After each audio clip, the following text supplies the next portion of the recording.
Hey everyone. So my last video, it was more of an introduction to my YouTube channel called Protect the Children. And I briefly talked about the case of little baby Jordan. He was about 2 years old. This was in 2018. You could Google the case and the situation with what happened. And it was in Largo, Florida. Again, 2018. So what happened was little Jordan, he got taken out of his mother's custody. The mother had separated from the father due to domestic violence. I remember reading up on the case for months, and there was drugs involved with both the parents, Jordan's parents that is, and domestic violence. So little Jordan was taken out of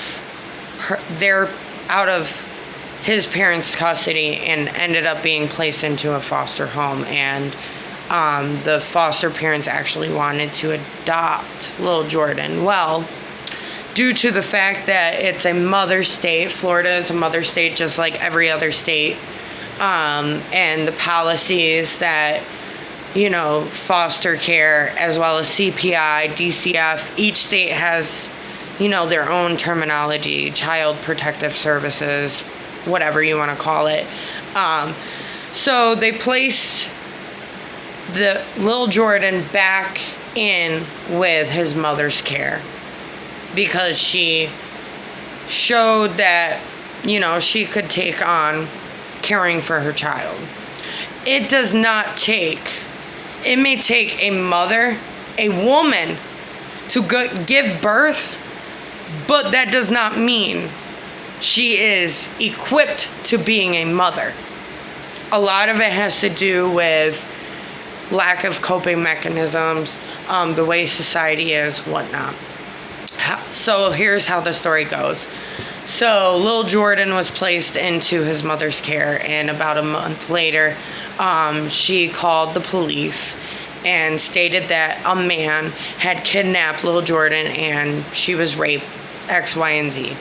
And the case went on for a couple of days. Well, little Jordan was found dead again, he was 2 years old.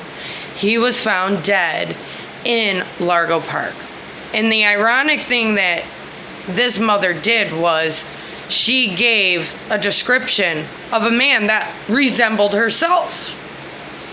So she finally confessed after police and detectives questioning her and whatnot. She confessed that out of aggravation that she ended up backhanding little Jordan. He fell, bumped his head, and he had seizures all throughout the night. And she ended up dumping his body in Largo Park. So apparently she was pregnant as well, went to jail. The sad thing is that the foster parents that, took in little Jordan, wanted to adopt the child. I remember watching one of the news clips and the foster mother could not speak. She had to give the microphone over to her husband. And they both stated that they wanted to adopt little Jordan. And it was shown through records that the foster parents was a very good household for little Jordan.